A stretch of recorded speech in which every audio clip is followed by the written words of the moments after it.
గుణత్రయ విభాగ యోగం పూర్తి చేశాం. అయితే ఈ 3 గుణాలు ప్రతి వ్యక్తిలో ఉంటాయని తెలుసుకున్నాం. ఆ గుణాలే మనల్ని బంధిస్తున్నాయని, దేవుడిగా ఉన్న నన్ను జీవుడిగా చేస్తున్నాయని, వాటి కారణంగానే జనన మరణ చక్రంలో ఇరుక్కుంటున్నామని, దీని నుంచి తప్పించుకోవాలి అని అంటే మళ్ళీ మనం ఈ గుణాల బంధం నుంచి విడిపించుకోవాలని మనం ఇంతవరకు ఈ గుణత్రయ విభాగ యోగంలో తెలుసుకున్నాం. దీనికి మొట్టమొదటి అధ్యాయం అర్జున విషాద యోగానికి ఓ సంబంధం ఉంది. విషాద యోగంలో ఏమి జ్ఞానమేమి లేదు, ఏడుపే. విషాదం అంటే ఏడుపే, అర్జునుడు ఏడుపది. కానీ దానికి దీనికి ఏమిటి సంబంధం అని అంటే దాన్నే మనం జాగ్రత్తగా ఆలోచించాలి. మనని ప్రకృతిలో బంధించి మన ఆనందం అనేటువంటి రాజ్యాన్ని దోచుకునేటువంటి శత్రువులు ఈ 3 గుణాలు. కాబట్టి మనకి శత్రువులు ఏమిటంటే మన ఆనందం అనేటువంటి సామ్రాజ్యాన్ని దోచుకున్నాయి అన్నమాట. తిరిగి మన ఆనందం అనేటువంటి రాజ్యాన్ని, మన స్వస్థితిని మనం కనుక పొందాలంటే ఈ త్రిగుణాలు అనేటువంటి శత్రువుల్ని మనం సంహరించాలి. అసలు మనం మానవ జన్మ ఎత్తొచ్చింది కూడా అందుకోసమే. కాకపోతే అందుకోసం వచ్చినటువంటి మనం అందుకోసం వచ్చామని తెలుసుకోలేక, ఎందుకోసం వచ్చామో తెలుసుకోలేక, ఎందుకోసమో మనం ప్రయత్నం చేస్తున్నాం ఈ లోకంలో. ఇదే చాలా దయనీయమైనటువంటి విషయం. అంటే మనం ఎందుకు వచ్చామో మనం తెలుసుకోకుండా ఎందుకోసమో పనిచేస్తాం. ఒక అందుకోసం వచ్చాం, ఒక అందుకోసం పని చేస్తున్నాం. దానికోసం పిచ్చి పరుగులు తీస్తున్నాం ఈ ప్రపంచంలో. కాబట్టి ఇప్పటికైనా తెలుసుకొని, మన శత్రువులు ఎవరో తెలుసుకొని, ఆ శత్రు నాశనానికి, ఈ త్రిగుణాలు అనేటువంటి శత్రు నాశనానికి మనం ప్రయత్నించి జీవితాన్ని సార్థకం చేసుకోవాలి. జాగ్రత్తగా ఆలోచిస్తే అర్జునుడి యొక్క పరిస్థితి కూడా ఇదే. వాళ్ళ రాజ్యాన్ని దుర్యోధనాదులు కాజేశారు. మళ్ళీ ఆ రాజ్యాన్ని వాళ్ళు తీసుకోవాలంటే ఏం చేయాలి? మామూలుగా మాటలతో ఇవ్వాల. సంధులు రాయబారాలు అన్నీ విఫలమైపోయినాయి. కాబట్టి తన్ని తీసుకోవాల్సి వచ్చింది. అదే ప్రకారంగా ఇక్కడ కూడా ఈ త్రిగుణాలు మన ఆనందం అనేటువంటి సామ్రాజ్యాన్ని కాజేసినాయి కనుక మళ్ళీ మన ఆనందాన్ని మనం కనుక పొందాలంటే ఈ త్రిగుణాలు అనేటువంటి శత్రువుల్ని మనం సంహరించాల్సినటువంటి అవసరం ఉంది. అయితే ఈ శత్రువుల్లో 3 రకాలైనటువంటి వాళ్ళు ఉన్నారు. కొంతమంది ఏమో మనకి ఎంతో ఇష్టమైనటువంటి వాళ్ళు. అదిగో అక్కడ భీష్మద్రోణుల్లాగా. భీష్మద్రోణులు అయినటువంటి వాళ్ళందరూ కూడా అర్జునుడికి ఎంతో ఇష్టమైనటువంటి వాళ్ళు. ఆయన్ని పెంచి పెద్ద చేసినటువంటి వాళ్ళు, విద్యాబుద్ధులు చెప్పినటువంటి వాళ్ళు, చెప్పించినటువంటి వాళ్ళు. అందుకని వాళ్ళ మీద ప్రేమ, అందుకని వాళ్ళ కోసం ఏడ్చాడు. కాబట్టి ఇష్టమైనటువంటి వాళ్ళు. మరి మనకి ఇక్కడ ఇష్టమైనటువంటి వాళ్ళు ఎవరు? సత్వగుణం. ఈ సత్వగుణం మనకి ఇష్టమైనటువంటి. అలాగే కొంతమంది మధ్యస్థులు ఉన్నారు అక్కడ. శల్యుడు, భగదత్తుడు, కృపాచార్యుడు, కృతవర్మ, అశ్వత్థామ ఇలాంటి వాళ్ళు ఉన్నారు. వీళ్ళ మీద పూర్తి ప్రేమ లేదు, శత్రుత్వం అసలే లేదు. వీళ్ళు మధ్యస్థులు. ఇక్కడ కూడా రజోగుణం అట్లాంటిది. ఇది మధ్యస్థమైనటువంటి ఈ శత్రువు. కొంతమంది దుర్మార్గులైనటువంటి శత్రువులు, దుష్టులైనటువంటి వాళ్ళు. అదిగో దుర్యోధన దుశ్శాసన శక్తిని కర్ణులు దుష్ట చతుష్టయం. అక్కడ ఎట్లయితే ఉందో ఇక్కడ కూడా తమోగుణం అనేటువంటిది మనకి బద్ధ శత్రువు. ఈ ప్రకారంగా మనకి 3 శత్రువులు కూడా 3 రకాలైనటువంటి వాళ్ళు. అంటే సత్వగుణమేమో ఇష్టమైనటువంటి వారి, రజోగుణమేమో మధ్యస్థమైనటువంటిది, తమోగుణమేమో దుర్మార్గమైనటువంటిది. మరి అయితే వీళ్ళందరినీ వధించాలి అని అంటే సంకోచం, విషాదం. ఈ విషాదంతో, సంకోచంతో కర్తవ్యత విమూఢుడయ్యాడు అర్జునుడు. అయ్యో, భీష్మద్రోణులను చంపాలనా, కృపాచార్యుని చంపాలనా, కృతవర్మను చంపాలనా, అశ్వత్థామను చంపాలనా, వీళ్ళందరినీ చంపాల్సి వచ్చింది అని పాపం దిగులు పడ్డాడు. విషాదం. ఇప్పుడు మనం కూడా అంతే. సత్వగుణాన్ని కూడా వదిలించుకోవాలా, సత్వగుణాన్ని కూడా మనం దెబ్బతీయాలా అని. తమోగుణం అంటే పర్వాలేదు, దుర్మార్గమైంది, దాన్ని వదిలిద్దాం. రజోగుణం సరే మధ్యస్థం, సరే దాన్ని కూడా వదిలిద్దాం. కానీ సత్వగుణం ఉందే అని సంకోచం, విషాదం, దీంతో కర్తవ్యత విమూఢత్వం, నా కర్తవ్యాన్ని నేను మర్చిపోయేటువంటి పరిస్థితి. కాబట్టి ఇలాంటి పరిస్థితిలో, కర్తవ్యత విమూఢుడైనటువంటి పరిస్థితిలో అర్జునుడికి భగవంతుని యొక్క సాయం లభించింది. మనకి కూడా భగవంతుని యొక్క సాయం కావాలి. అందుకనే తమో గుణాన్ని వదిలించుకోవాలంటే రజోగుణాన్ని పట్టుకోవాలా, రజోగుణాన్ని వదిలించుకోవాలంటే సత్వగుణాన్ని పట్టుకోవాలా, సత్వగుణాన్ని వదిలించుకోవాలంటే భగవంతుడిని పట్టుకోవాలి. అందుకని మనకు కూడా ఈ కర్తవ్యంలో నుంచి మనం వెనక్కి పోకుండా ఉండాలనంటే భగవంతుడి యొక్క సాయం మనకి తప్పనిసరిగా కావాలి. అర్జునుడికి శ్రీకృష్ణుడి యొక్క సాయం లాగా మనకి భగవంతుడి యొక్క సాయం తప్పనిసరిగా కావాలి. ఆ సాయమే గురుకృప. కాబట్టి సద్గురువుని ఆశ్రయించి విషాదాన్ని వదిలిపెట్టి త్రిగుణాల మీద మన యొక్క పోరాటాన్ని సాగించి మన స్వస్థితి అనేటువంటి మన రాజ్యాన్ని, మన స్వరాజ్యాన్ని, మన సామ్రాజ్యాన్ని మనం సంపాదించుకోవాలా. ఇదే విషాద యోగంలో రహస్యం. అర్జున విషాద యోగానికి వెనుకున్నటువంటి రహస్యం ఈ త్రిగుణాలకి ఆ అర్జున విషాద యోగానికి ఉన్నటువంటి సంబంధం. అక్కడ ఎట్లయితే కొంతమందిని చంపడానికి వెనకాడాడు, ఇక్కడ కూడా మనం ఈ సత్వగుణం అనేటువంటి దానికి మనం వెనకాడాల్సి వస్తుంది. ఎందుకంటే సత్వగుణం చాలా మంచిది కనుక, మనకి పేరు ప్రతిష్టలు, కీర్తి ప్రతిష్టలు తీసుకొస్తుంది కనుక, మనకి గౌరవాన్ని తీసుకొస్తుంది కనుక దాన్ని వదలాలంటే మనకి బాధ. అయితే మరి ఇప్పుడు ఈ గుణాల్లో బాగా శత్రువైనటువంటి గుణం తమోగుణం. మరి తమోగుణం యొక్క లక్షణాలు ఏమిటి, రజోగుణ లక్షణాలు ఏమిటి, సత్వగుణ లక్షణాలు ఏమిటి? ఒకసారి మనం ఒక్కొక్క గుణాన్ని గురించి అలాగనే చెప్పుకున్నట్లయితే మనం భగవద్గీతలో ఈ 14వ అధ్యాయంలో నేర్చుకున్నటువంటి విషయం అంతా కూడా మళ్ళీ ఒకసారి మనం సింహావలోకనం చేసినట్టుగా గుర్తుకు తెచ్చుకోవడానికి ఉపయోగపడుతుంది. ముందు తమోగుణం. తమోగుణం యొక్క లక్షణాలు ఏమిటి? సోమర్తనం, అతినిద్ర, మతిమరుపు, బుద్ధిమాంద్యం, మూఢబుద్ధి, ఇవన్నీ కూడా తమోగుణం యొక్క లక్షణాలు. మరి తమోగుణంలో ఉన్నటువంటి వాళ్ళకి ఇష్టమైనటువంటి ఆహారం ఏమిటి?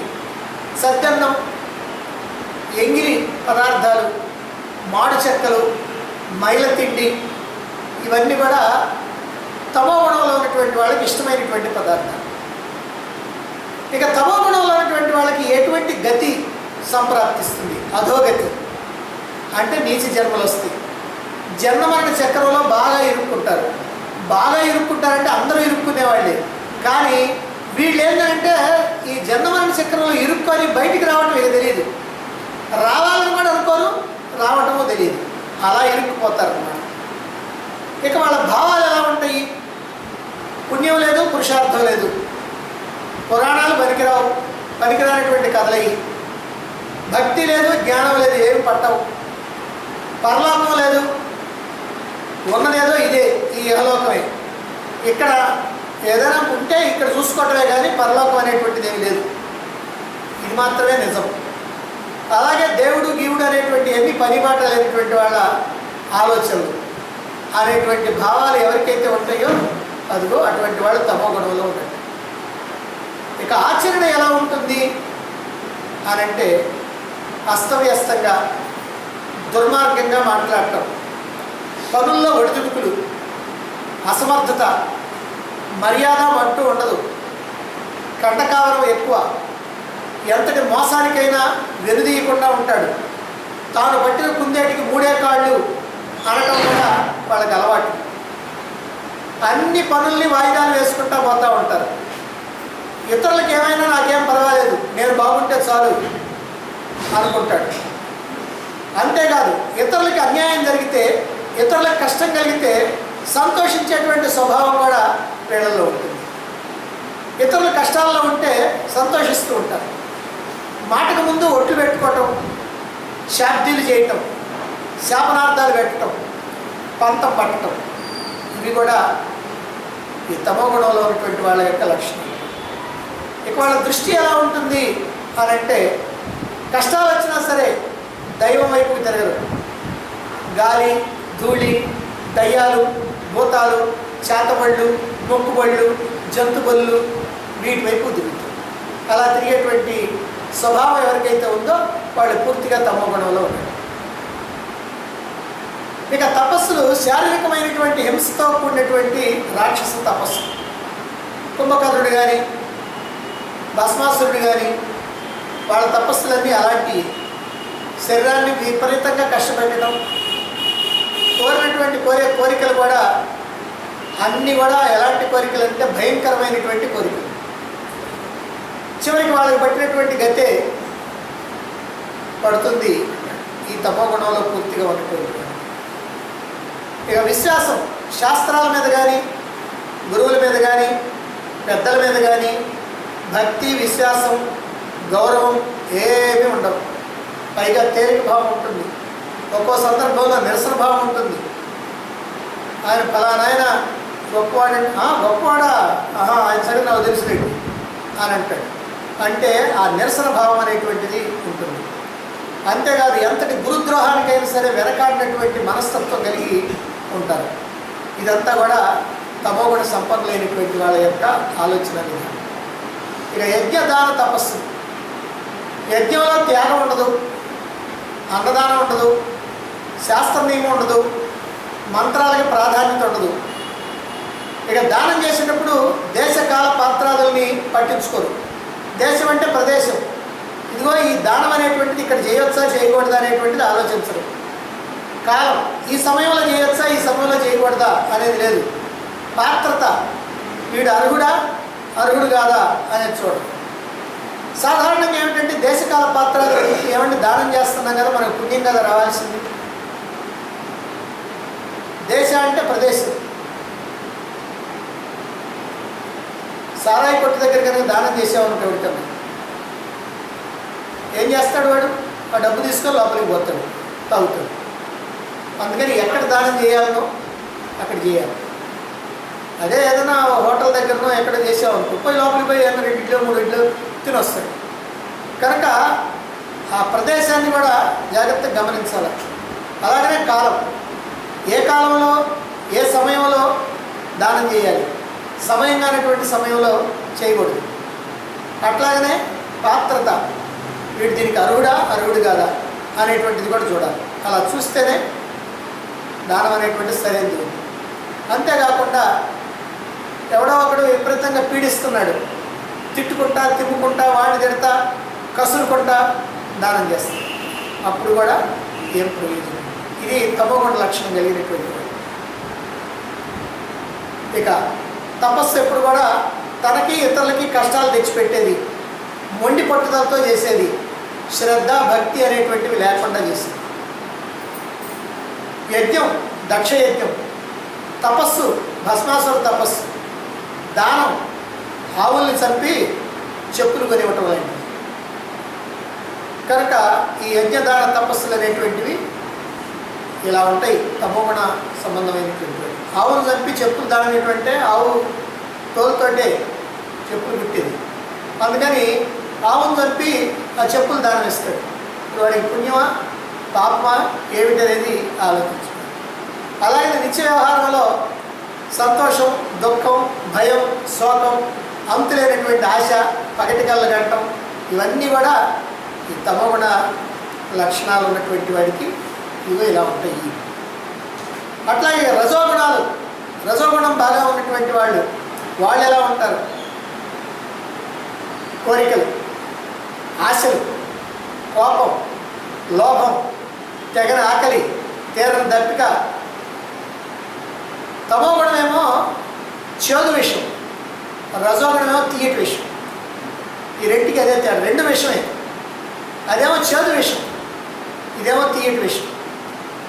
సాధారణంగా రజోగుణంలో ఉన్నటువంటి వాడికి కోరికలు విపరీతంగా ఉంటాయి.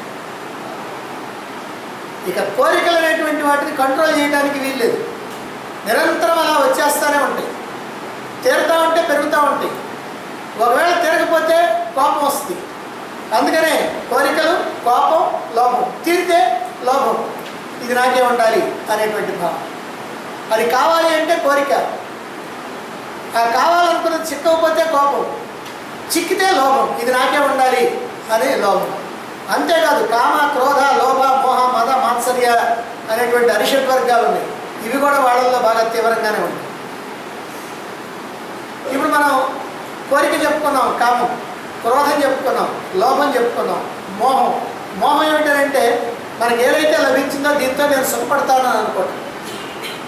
నిజంగా ఈ లోకంలో మనకు ఉన్నటువంటి వస్తువులతో మనం సుఖపడతామని గ్యారెంటీ లేదు. ఎందుకంటే ఆ వస్తువైనా నిన్ను వదిలిపెట్టిపోద్ది, నువ్వైనా ఆ వస్తువు వదిలిపెట్టిపోతావు, ఏదో ఒకటి జరుగుతుంది. కాబట్టి గ్యారెంటీ ఏమి లేదు. ఇది మోహం. మదం, ఇది నాకే ఉంది అంటే మదం. మాత్సర్యం, నాకంటే వాడికి ఎక్కువ ఉంది అనుకుంటే మాత్సర్యం, అసూయ. కాబట్టి ఈ 6 శత్రువులు అన్నమాట. ఈ 6 శత్రువులకి లీడర్ ఎవరంటే కామం, కోరిక. అంటే కోరిక నుంచే ఇవన్నీ కూడా వచ్చేది. అందుకని ముందుగా దాన్ని కంట్రోల్ చేసుకోవాలి. కానీ ఆ కోరికలు అనేటువంటివి, ఆశలు అనేటువంటివి ఈ రజోగుణంలో ఉన్నటువంటి వాళ్ళకి ఎక్కువగా. అలాగే వాళ్ళకి ఇష్టమైనటువంటి ఆహారం అతి పులుపు, అతి చేదు, అతి తీపి, అతి కారం, అతి వేడి, అతి చల్లదనం, ఇలాంటివన్నీ కూడా వాళ్ళకి బాగా ఇష్టంగా ఉంటాయి. దప్పిక కలిగించేటువంటివి, రోగాల్ని, దుఃఖాల్ని కలిగించేవి, ఇలాంటివన్నీ కూడా రజోగుణంలో ఉన్నటువంటి వాళ్ళకి బాగా ఇష్టంగా ఉంటాయి. ఇక గతి ఏమిటంటే మళ్ళీ మళ్ళీ జన్మలు. రజోగుణంలో ఉన్నటువంటి వాడు కోరికలు ఉంటాయి, కోరికల కోసం కర్మలు చేస్తాడు, కర్మలు చేస్తే కర్మఫలం వస్తుంది, కర్మఫలం అనుభవించడానికి జన్మలు వస్తుంది. ఆ జన్మల్లో మళ్ళీ కర్మలు చేస్తాడు, మళ్ళీ ఆ కర్మల కారణంగా మళ్ళీ కర్మఫలం, ఇలాగా జన్మమరణ చక్రంలో ఇరుక్కుంటూ ఉంటాడు. ఒకవేళ సంపన్నుల ఇళ్లలో పుట్టినప్పటికీ కూడా, విద్యావంతుల ఇళ్లలో పుట్టినప్పటికి కూడా, ఎన్ని భోగాలు ఉన్నప్పటికీ కూడా దుఃఖాలు మాత్రం తప్పవు ఈ రజోగుణ సంపన్నులైనటువంటి వాళ్ళు. ఇక వాళ్ళ భావాలు ఎలా ఉంటాయి? రాగద్వేషాలు ఎక్కువగా ఉంటాయి. నమ్మితేనేమో సర్వసమర్పణ చేస్తాడు, నమ్మకపోతేనేమో ప్రాణాలు తీయాలనుకుంటాడు. ఇది రజోగుణ సంపన్నుడైనటువంటి వాడికి పరిస్థితి. ప్రయోజనం ఉందనుకుంటే శత్రువునైనా ప్రేమిస్తాడు. సాధారణంగా రాజకీయ నాయకుల్లో ఇది బాగా ఉంటుందన్నమాట. బద్ద శత్రువులుగా ఉన్నటువంటి వాళ్ళు కాసేపట్లో 2 మిత్రులు అయిపోతారు. అలాగే అంటే చంచల స్వభావం ఎక్కువగా ఉంటుంది ఈ రజోగుణ సంబంధం. ఇక ఏలోక సుఖాలే కాకుండా పరలోక సుఖాలు, భోగాలు కూడా కావాలనుకుంటాడు. ఇవి అతని యొక్క భావాలు. ఇక ఆచరణ ఎలా ఉంటుంది అని అంటే అవసరానికి తగ్గట్టుగా వేషం మారుస్తాడు. ధర్మంలో బిజినెస్, దైవంలో బిజినెస్, భక్తిలో బిజినెస్, భజనల్లో బిజినెస్, లోభం వాడి నీతి. గోదానం కింద రూపాయి ఇచ్చి పురోహితుడికి డబ్బులు పెడతాడు. భోగాల కోసం కర్మలు నిరంతరంగా చేస్తూ ఉంటాడు. ఒక క్షణం కూడా ప్రశాంతంగా ఉండలేడు. కొండలు ఎక్కుతాడు, సముద్రంలో మునుగుతాడు, కొండందవి ఎలుకలు పడతాడు, ఉరుకులు పరుగులు, కొనేది వంకాయ, కొసిరేది టెంకాయ. పొట్ట నింపుకోవటం మాత్రమే ప్రధానం అనేటువంటిది, పాకెట్ నింపుకోవటమే ప్రధానం అనుకుంటాడు. అంటే నా ప్రయోజనం, నా లాభం, నా స్వార్థం అనేటువంటిది మాత్రమే. పెద్దలకి బ్రతికున్నప్పుడు తిండి పెట్టకపోయినా చచ్చిన తర్వాత మాత్రం క్రమం తప్పకుండా తద్దినాలు పెడతా ఉంటారు. ఇది వాళ్ళ యొక్క ఆచరణ. ఇక వాళ్ళ దృష్టి ఎలా ఉంటుంది? రజోగుణ సంపన్నులు తాను చేసేటువంటి పని గురించి అంతగా పట్టించుకోకపోయినా నలుగురు చూచి గొప్పగా భావిస్తున్నారా లేదా అని తన పని గురించి ఇతరులు ఎట్లా భావిస్తున్నారో చూస్తాడు. అంటే వాళ్ళందరూ కూడా ప్రశంసించాలి. ఏం మాట్లాడుతున్నానని చూడడు. నేను మాట్లాడేదానికి అందరూ ఎంత బ్రహ్మాండంగా రెస్పాండ్ అవుతున్నారు అనేటువంటి ఆలోచనలోనే ఉంటాడు. ఇక యజ్ఞదాన తపస్సులు, పేరు ప్రతిష్టల కోసం, కీర్తి ప్రతిష్టల కోసం, నలుగురిలో గొప్ప కోసం, మెరమెప్పుల కోసం యజ్ఞాలు చేస్తాడు. ఫలితం కోసం, గొప్ప కోసం దాన ధర్మాలు చేస్తుంటాడు. ఆడంబరం కోసం తపస్సులు చేస్తూ ఉంటాడు. అన్నీ గొప్ప కోసమే చేస్తూ ఉంటాడు. ఇక జన్మలు ఎలాంటివి వస్తాయి? వస్త్రదానం, గోదానం, భూదానం, అన్నదానం అన్నీ కూడా రూపాయితో సరి అంటాడు. గురువులు పెద్దలు చెప్పిన దాన్ని ఆచరించకపోయినప్పటికీ ఆచరిస్తున్నట్టుగా ఫోజు పెడతాడు. దానితో ధనహీనుడిగా జ్ఞానానికి అవకాశం లేనటువంటి జన్మల్ని పొందడం జరుగుతుంది. పెళ్ళింటికి వెళ్ళినా ఎద్దుకి మాత్రం ఎండుగట్టే గతి అన్నట్లుగా ఎలాంటి జన్మ వచ్చినా, ఒకవేళ మంచి జన్మ వచ్చినా కష్టాలు దుఃఖాలు మాత్రం ఈ రజోగుణ సంపన్నమైనటువంటి వాడికి తప్పదు. ఇక అన్నిట్లోకి మంచిది నాకు చెప్పుకున్నాం. భీష్మద్రోణులు, అర్జునుడికి భీష్మద్రోణుల్లాగా మనకు కూడా ఈ సత్వగుణం. ఎందుకంటే దాన్ని వదలం, దానికోసం మనం బాధపడుతూ ఉంటాం, దాన్ని వదలాలి. ఏమిటి దీని లక్షణం? ప్రశాంతత, సంతోషం, సంతృప్తి, దైవం పట్ల ఆసక్తి. దీంట్లో ఏమైనా చెడ్డ గుణం ఉందా? ఏది చెడ్డ గుణం లేదు. అన్నీ మంచి గుణాలే, అన్నీ కోరుకునే గుణాలే, అన్నీ అందరూ ప్రశంసించే గుణాలే, అందరూ కూడా ఆ మార్గంలోకి రావాలనుకునేటువంటి గుణాలే. అవి సత్వగుణంలో ఉన్నటువంటి.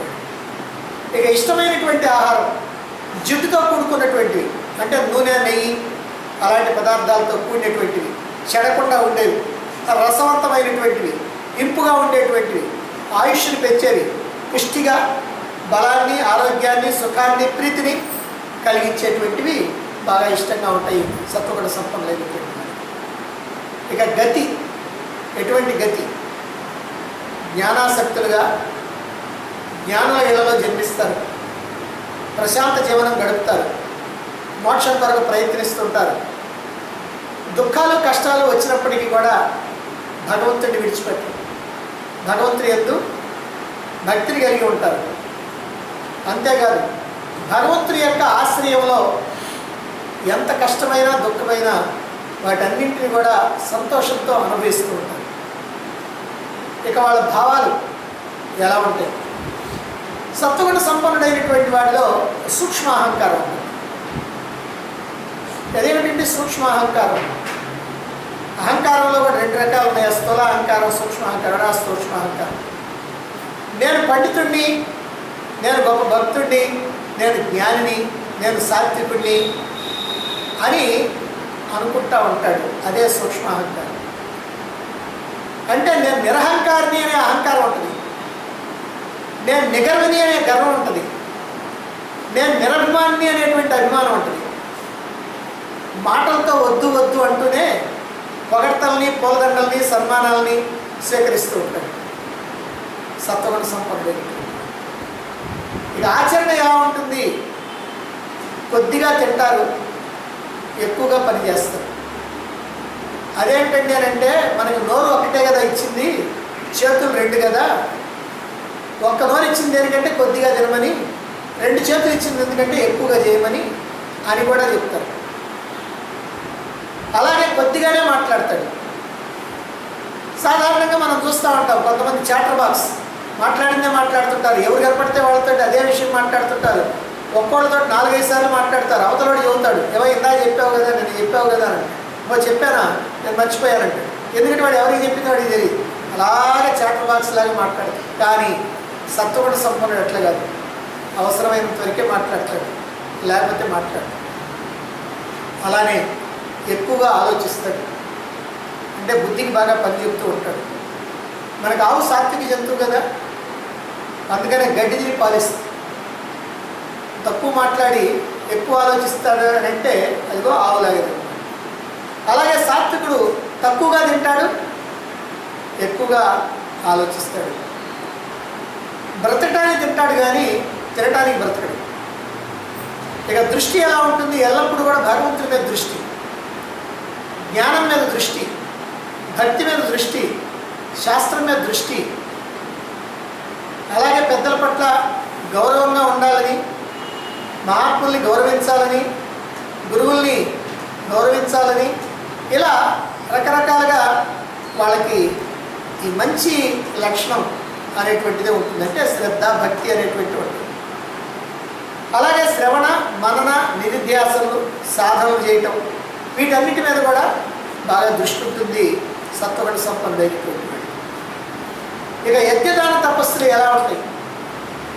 ఫలాసక్తి లేకుండా కర్తవ్యతా భావంతో శాస్త్రయుక్తంగా ఏ విధంగా అయితే శాస్త్రాలు చెప్తున్నాయో చెయ్యాలని ఆ విధంగా యజ్ఞాలు చేస్తూ ఉంటారు.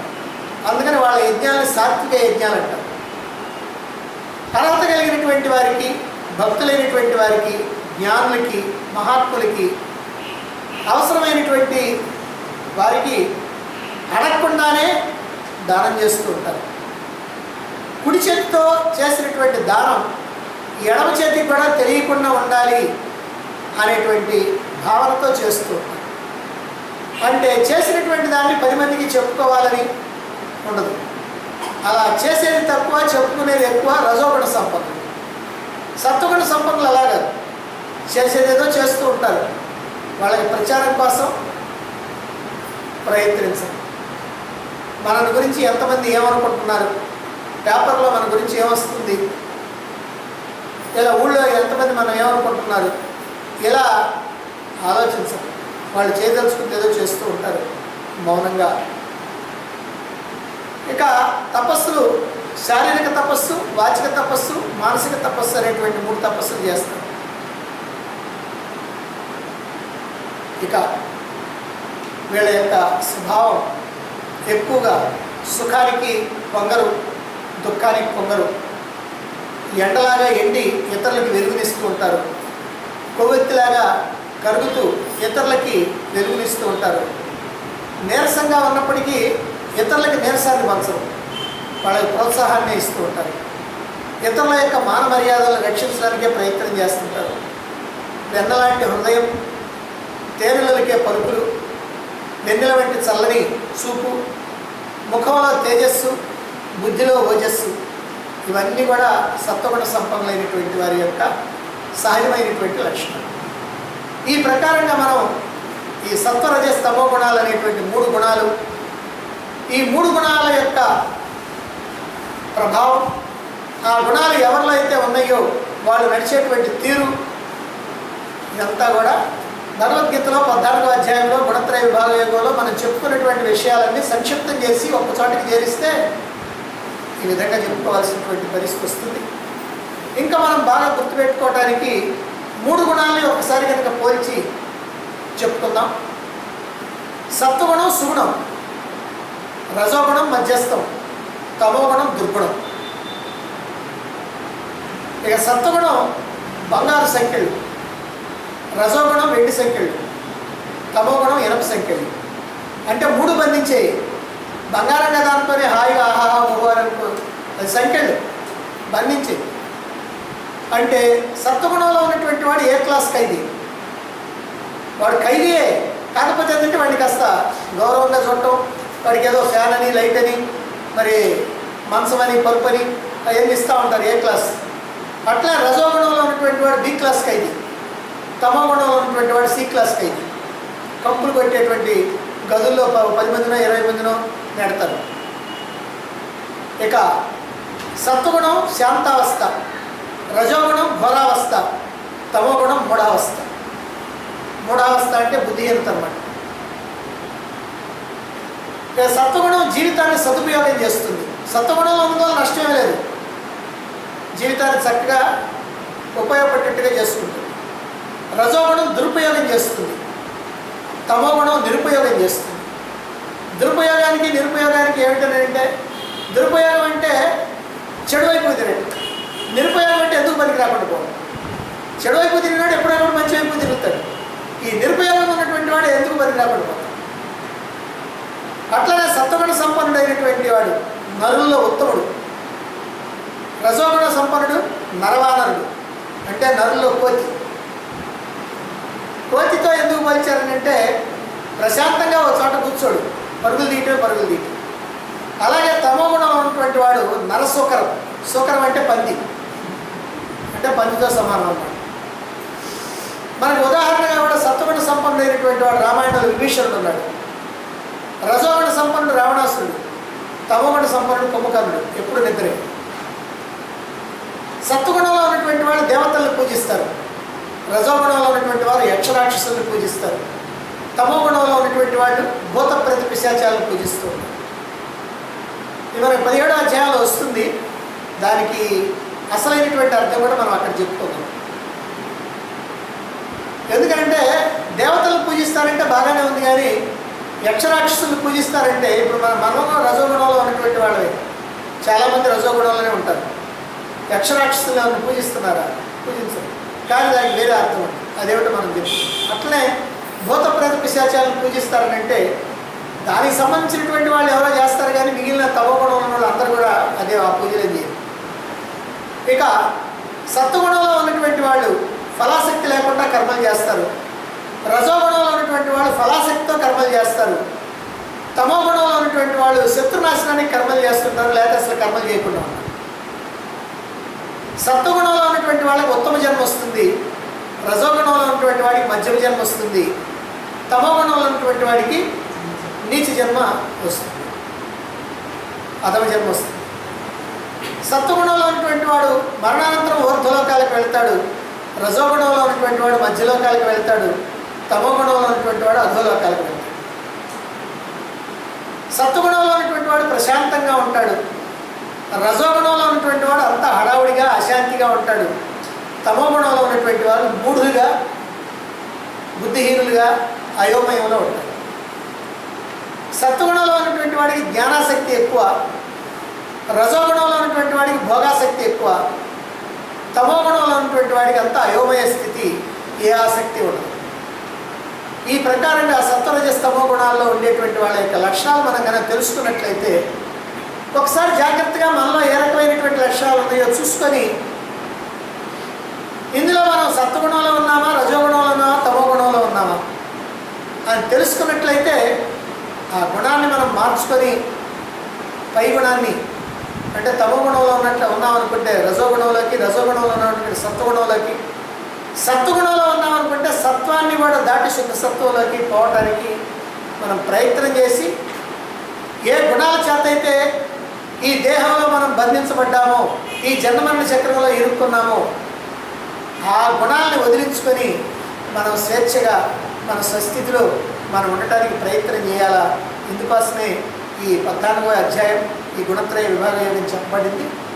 కాబట్టి ఇది చాలా ఉపయోగపడేటువంటి విషయాలు అని మనం గమనించి వీటిని ఎక్కువగా గుర్తుపెట్టుకొని దానికి సంబంధించినటువంటి విధంగా మనం నడుచుకోవాలి.